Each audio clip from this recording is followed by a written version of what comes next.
For 40 years, this area was the result of capital and corporate disinvestment. So I think it's important to understand our history a bit so that you can understand how we've moved forward in developing an economic strategy. But if you peel back even further than the 40 years, there is in this community a vibrant entrepreneurial spirit. I grew up in the community, and there were over 100 shops and businesses, little shops. I can remember working in a local law office. It was we call it just a very small office. I don't know if lawyers even work in that way. It was a neighborhood-based law office. I can also remember that it was during the time of huge segregation in this. So there were some things that were a part of my life that to think that had to happen is not necessarily a good thing. Like the first person to work at a black person to work at a grill in Woolworths in Milwaukee, or the first black teller in Milwaukee, and whether I was the kinds of stringent tests that may not have been administered to other people. So it was, I don't want to romanticize about what the 60s were like.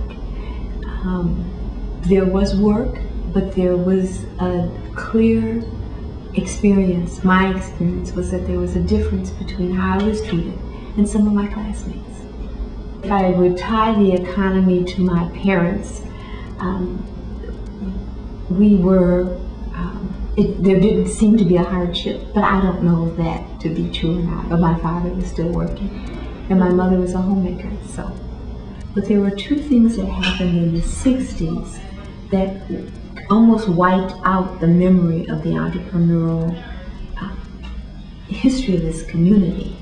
One was the closing of major manufacturing and those moving away. So you had huge manufacturing organizations that provided jobs, and African Americans moved here for those jobs. My father happened to work at the railroad, and those became either closed or they became downsized. The second was that much of our neighborhood was wiped away because of a proposed expressway. So the little shops didn't have a customer base anymore. And you add that to a policy of redlining where there wasn't investment, capital investment in the community, you end up with a disinvested community where the corridors that used to have local businesses, they are barely, you can see them sometimes when you look at the buildings, but in terms of the businesses, they're not there. When you ride on an expressway, imagine that those were homes. What is now our expressway system were homes. And so it just really ripped a community apart. Economic development is a part of the mission of Walnut Way. So if you think of the mission, it is to sustain an economically diverse neighborhood through leadership engagement, environmental stewardship, and economic enterprise. So as we look at economic enterprise, we bring it to that community development. You're in a community that in 1993 was rated the third in the nation growing in poverty. It probably doesn't feel that way to you now. There's been quite a bit of investment. So the question is, what kind of economic strategy do you place in a community that will benefit the people of various skills? And after 7 years of being involved, what we found that would weave us all together were those areas that really dealt with food, production of food, and that's how we end up with a sunshine market. The early days, which we call the sunshine market, did a couple of things. It showed that we could work collectively together.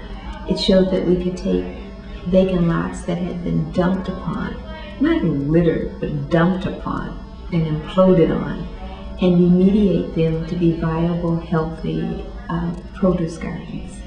And then we took them to a corner and set up a Saturday. And the reason it's called Sunshine Market is that it was a tent that was put up. And of course, everyone grew to understand that if it was raining, there would be no market. So that was the reason for it. And we did it for several years and found that we are beginning to change the culture, or people are remembering that. Now, that experiment showed us that we could collectively produce sizable amount of products and take it to market. And that's what we're doing this year.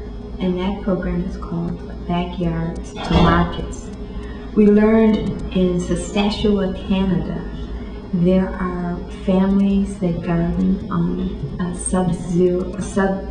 less than an acre of land, and they are able to harvest gross between $30,000 to $50,000 a year. So here we are again talking about something that people can do with very little capital, but a lot of spirit and a lot of collectiveness, and our partners have helped us. It's only one aspect of it. When we talk about development, we're looking at different ways that we can use, for one of the better words, green prosperity to rejuvenate this community. We envision success as the return of the entrepreneur and the return of collectives and cooperatives. The restoration of this community has exceeded my imagination, and I have a big imagination. What we find in this community is, again, it's a holistic approach. So signs of success means to me that people are neighborly again. Prosperity is tied to a collective good. I'm reminded of a Greek philosopher who says that you never can step in the same water in the same place. So I don't think that our goal is to go back to what it was. We're in the 21st century. I think our goal is that we have a just, vibrant, socially just, vibrant economic base, and that the businesses that are on the strip are providing, are contributing to the health of the community.